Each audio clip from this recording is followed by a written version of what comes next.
We are being joined by one of our great herbalists. He spent many years helping people at Simply Wholesome, doing his herbology and iridology. He's a teacher and a lecturer, and he's the creator of the incredible CNS formula, which I have been taking regularly during this pandemic as just one form of immune booster. Thabiti Umoja, good morning. Good morning, Dominique. How's it going? All is well. How are you? I'm doing well. I imagine you would be. You had your tea. Yeah. So, Thabiti, I know you're focusing more on teaching these days, and you have some private clients, but I'm sure you must be swamped everywhere you go with people seeking advice about how to stay well and get well during this season of illness that we're in right now. Yeah, most definitely. But I think a lot of it is based on the fact that a lot of times people do not understand what we're actually dealing with. And we got a lot of hysteria that's going on all over the place. I do think we should be, concerned, and we should be able to prepare. And I don't have no problem with people wearing masks, but I do think we do take it to the next level on everything. But I know, especially when you're around young people, like babies and also elderly, I put my mask on during this season anyway. And before I talk about, I want to mention that, there are 7 coronaviruses that actually cause disease in humans. The first 4 actually cause a common cold, and the next 3 are the ones that the coronavirus is up underneath. It's part of that the 3 that are in the bottom tier, and those do cause pneumonia, severe respiratory situations. So it's in that same. So I wouldn't treat it any different. Personally, I wouldn't treat it any different than any other type of virus that's at that level. But it is a strong situation where it's pneumonia and strong respiratory situations. So you think people are going overboard in panicking, which a lot of people have said that, people are doing too much. But we can kind of understand it when you look around and you see a lot of people getting sick and, 12,000 deaths. And I know people say, well, there's more deaths from the flu, but we know more about the flu, right?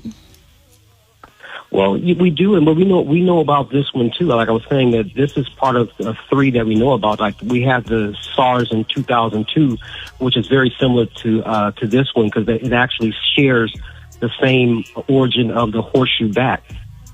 So it's a very similar one. However, the intermediate animal is what's not sure of as far as with the corona. They know that it's a horseshoe bat. It's tested at 96.2% virus, that's what it is. But the other part is that it could have originated there in China. It could have originated there, and just like these others that we're dealing with that are really strong pneumonia type, really strong deep lung issues. There are some things that we can do to clean up our lungs and respiratory. And I choose to use herbs for that. And there's some very strong herbs that can do that. And I can talk about that, maybe during the end as far as the different things we can do. Yeah, I definitely want to talk about that. Yeah. Yeah. A lot of people, I think I wanted to get your take on overall, building our immune system, building strong bodies, building strong systems really protects us against anything, not just, coronavirus, or all of the coronaviruses, but measles, whatever, any number of diseases that you could pick out of a hat, right? We would be less likely to encounter if we had a strong immune system. Yeah, if we're proactive with it, not just as we talk about being the curative thing where we run to the hospital, we're running to the store to get something, but actually, year round, eating a certain way, thinking a certain way. Everything goes hand in hand. We have to make that part of your life, not just not just something like everybody's in a panic trying to get supplies. Whether it's medical supplies, whether it's herbal supplies, whether it's, whatever. But it's like these are things that we always, like my elders a while back used to always tell me about this day, like be prepared for this day. And we faced something similar to this after the riots in '92, because I know I had to and I was living in a family, the Comptons and Emery's house, and actually they had everything there growing out of the backyard. They have water, rice, beans, dried stuff. I mean, they actually lived out of because they closed the stores down after they started rioting. And so that was kind of like one of my times where I have to think about what am I going to do if this, if these things happen. So I think this is something that has got a lot of us saying, are we prepared for, emergencies? And I think a lot of people are realizing how much you're dependent on just going to the store every 2 minutes to get something. Yeah. Well, and I think, I was thinking about that too, because I was thinking for the younger generations, the ones that don't remember, the civil unrest, the uprising rebellions of 92. This is their, game changing big moment where you say, okay, how am I living? Am I ready? What am I doing? How well am I? So I want to talk about that. One thing you said that we'll circle back on after this break, as you said, I prepare the same way I prepare for all the other ones. So it sounds like you have a prescription for readiness that you do every year, pandemic or no pandemic. Want to get to that when we get back. We're talking with Thabiti Umoja, his website, oneloveherbs.com. And you can order some of the formulas that he'll be talking about online there. You're not sold out yet, are you?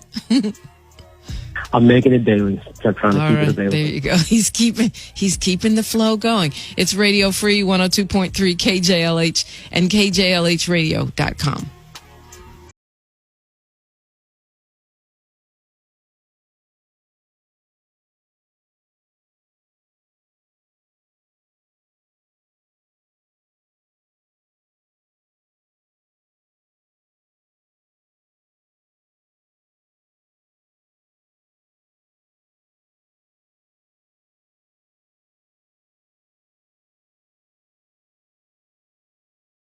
Radio Free 102.3 KJLH, KJLHradio.com. We're speaking with herbalist, iridologist, and scholar Thabiti Umoja. Thabiti Umoja is the creator of CNS Formula. I love CNS Formula. You know that because I order it from your website. Used to get it from Simply Wholesome. And it's really seems like it's designed for respiratory situations, even though honestly, people use it for other things. My bonus daughter uses it for her eczema. Is that part of what you talked about when you said you have a typical routine that you always do during this season? Yes, there's certain things I focus on as far as herbs I'm taking on a regular basis to arm my immune system right now and just to keep my body cleansed and nourished. And there's also things in the diet that I'm actually focused on. So, yes, CNS is one. And it's not, as you said, it's not something that I actually came up with it when I got very sick with a strep throat. And I had a store that had all of these herbs that I put in there. And I just started trying some of them out. And that's about 9 of the strongest ones that are used for respiratory, bronchial. And there's herbs that purify the blood. I'm not going to lie. It tastes terrible. But it really does help. It really does help. If I'm about to get sick or if I have a cough, and a lot of the symptoms I hear them talking about with this COVID-19 are things that, I know CNS would help with. So it's like a powder, you put it in juice. But is this, when you say you do certain foods and certain herbs, is that like your version of the flu shot that you do seasonally every year? Yeah, because remember I told you on previous programs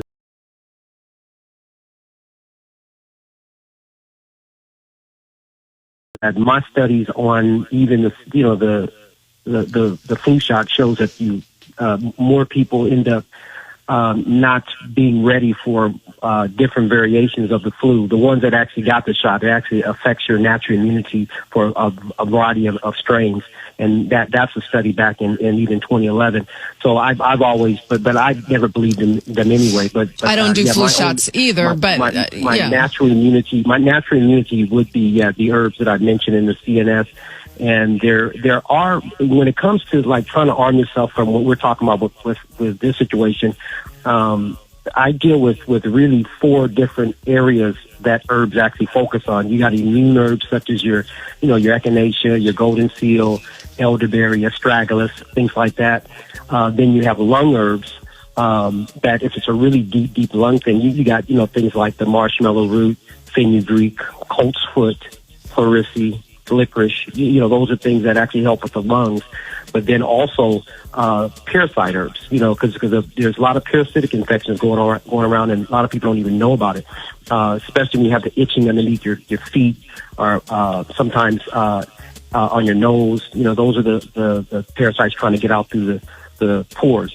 And so there's herbs like black walnut, cloves, wormwood, garlic that help destroy parasites and their eggs.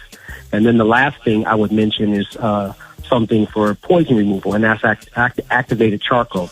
And activated charcoal, it actually is either from wood or coconut.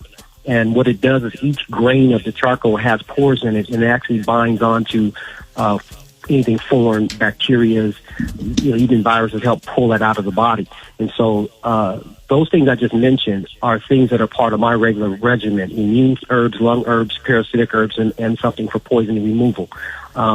And so covering those things, that's herbally. Now, dietarily, I'm a vegan. I've been a vegan since 1987. So fruits, vegetables, grains, legumes. In the morning time, I'll do my fruits. Evening time, I'll do my vegetables. And in the middle of the day, I eat one solid good meal. And now I can be something cooked. I eat 80% raw, 20% cooked. Like Dr. Reb. Yeah. The third thing is exercise. At least 30 minutes of cardiovascular exercise a day. Some people will even require more than that. Spring water I drink, at least half my body weight in ounces of water. And the last thing is getting enough rest and relaxation, 6 to 8 hours of sleep, and also get some me time.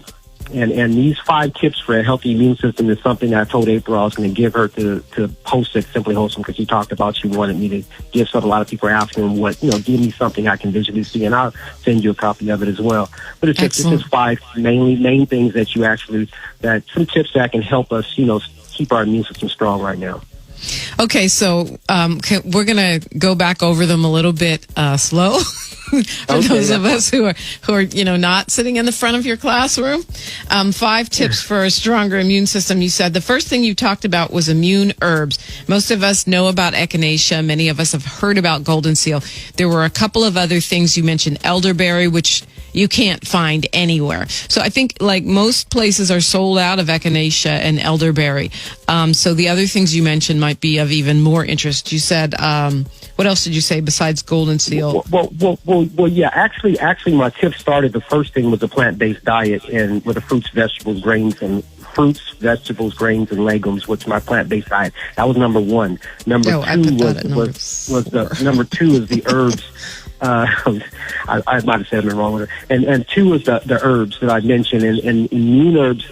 That's why I mentioned a few of them, because there are herbs that have similar properties. And like you said, right now, even myself as an herbalist and having to purchase products, people are buying up all the immune herbs, and so it's really been a challenge in just keeping things.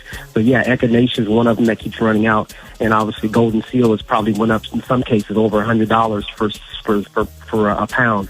It's crazy. Some companies, yeah. And then we got herbs like elderberry, astragalus. Those are more immune type herbs.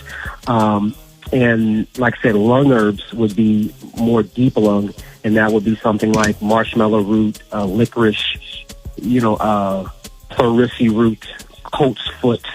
Those are like really strong lung herbs. And then you got, and I mentioned parasitic herbs that destroy parasites and their eggs. And I talked about, black walnut, cloves, wormwood, garlic. Those are known. And then the last one from the herb aisle I was talking about was poison removal, and that's something like activated charcoal that helps expel excess poisons from the body. And so that was my second. So when you talk about parasites, though, I mean, yeah, you said, okay, so we started vegan. You said herbs. Before we get off of herbs, you talk about parasites. If you do have some kind of virus and you have parasites, it's going to be harder to recover, right? So it might make sense to go ahead and take some parasite herbs if there's any thought that you might have them to help with your full wellness. Yeah, and that's true. But I would just to caution on the parasitic herbs, just from my own experience. I don't take a lot of them. I only take I take them along with a cleanser at night, like KJLH or something. But I'll take like 2 of the worms be gone, or parasite, or one of the combinations of herbs that have black walnut, wormwood, and cloves. I don't take a lot of them, because what happens is the parasites, they'll all try to come out around the same time. And so what happens is a person will end up breaking out in the skin and other places. So that's something that you want to gradually come out. And so I would, limit it to like 2, along with a cleanser and getting in evening time. Okay, so 1 was plant-based diet, and 2 was herbs. Herbs, and then 3 is exercise, which Coach E was talking about earlier, and then 4 is I drink spring water, and I know some people drink alkaline water. That's fine, but I try to focus on an alkaline diet opposed to just drinking water for my alkalinity. And then the last one is rest and relaxation, and having some me time. That you actually have a schedule where you actually can focus on your health. You got to do that. Yeah, I mean, that's part of the de-stressing, which you started off talking about people, panicking, some meditation, even staring off in space, whatever it is, right? That's your me time. You and Dr. Goss, and actually quite a few of the healers that I've spoken with in the past, I'm going to say decade, have really focused more on spring water than the alkaline water. Yeah, I mean, I know that... I just look at what has affected me, how my body reacts to it, and spring water's been fine, and staying on an alkaline diet that keeps my pH high. So that's worked for me. Some people, they find now my thing is too, if you're going to do alkaline water, maybe find something that is natural. The alkalinity is naturally formed, not something that you have to alter. And some would actually argue that water that's altered would be GMO. Not H2O. It's genetically modified. That's interesting. I mean, the LA tap water is alkaline. It just has other things in it that might not be so great for you. If you can filter it, you've got alkaline water right there. Thabiti, a lot of things are going around about things that might help people if they do get sick, if they have COVID-19, but, or they think they have, and maybe they have the flu. People are talking about just drinking hot water, or taking in hot water with lemon. A lot of people, another thing that's harder to find now is ginger. Your thoughts on those? I have no quarrels with those things, especially hot. I tell people, even with my formula right now, is to drink a lot of it hot right now, and so that's what a lot of people are doing, because the heat also kills viruses, so it works hand in hand. And so a lot of hot teas, soups. Even myself, I've been doing a lot of soups lately, and teas and things that are easily digestible and not just loading up. What do you mean by that when you say things that are easily digestible as opposed to loading up? Well, not putting your body through a whole lot of work in order to not only break down the food and digest it. I'm talking about things like soups that are already kind of soft, oatmeals, teas, just not putting your body through a whole lot of work, just eat more, especially during the cold season, your immune system is already challenged. And so this is a time where you really need to focus on your health even more so than any other time of the year. It's like being kind to your body. Yes, most definitely. So when you talk about, the vegan diet, I know you're passionate about that, and it was part of your healing when you got in that dramatic car accident and were able to recover and heal yourself. Talk to me about some of the foods that are really alkaline, really healing, whether people are able to adopt a vegan lifestyle, which is becoming wildly popular now, or whether they're, still carnivorous, but wanting to just strengthen their bodies right now. Okay. Well, first of all, I want to let you know I did put a menu on my site that a vegan menu, that a transitional menu where you can actually make a transition to becoming a vegan if you want, or just a person who wants to eat better. But as far as alkaline, there are I can list some things off of the list that I have here.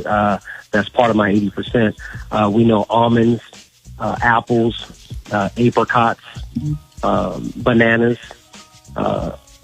beans, string, lima, kidney, beets, Brussels sprouts, carrots, cauliflower, celery, charred leaves, red cherries, coconut milk. I mean, there's a long list. I mean, cranberries, figs, flax seeds, herbs, guava, lemons. Lots of people think lemons are acidic. They're high in alkalinity. Lettuce, they taste acidic, but the impact on the body is alkaline. Yes. And mango, mushrooms. There's a whole list. But so all of these things have immune boosting properties that make your body stronger. That's why you're listing them? Exactly, because it's hard for disease to live in an alkaline environment. It's very easy for a disease to live in an acidic environment. Like some of the things from the acidic list, even some things from the acidic list can be even natural things, but they're acidic in nature, like barley, cashews, cornmeal, even honey, maple syrup, oats, even fresh peaches, can be in that category. Prunes, so there's some things that are, those things will have other properties that will benefit us, but that should be part of your 20%. But if you notice, most of your alkaline things are usually things like salads and fruits, and all of the good things are usually alkaline. The acidic are usually the meats and the dairy and the things that are going to cause some issues, but not necessarily they're always bad for you, the acidic foods, but just depends on what they are. And of course, moderation and variety, right, are both important.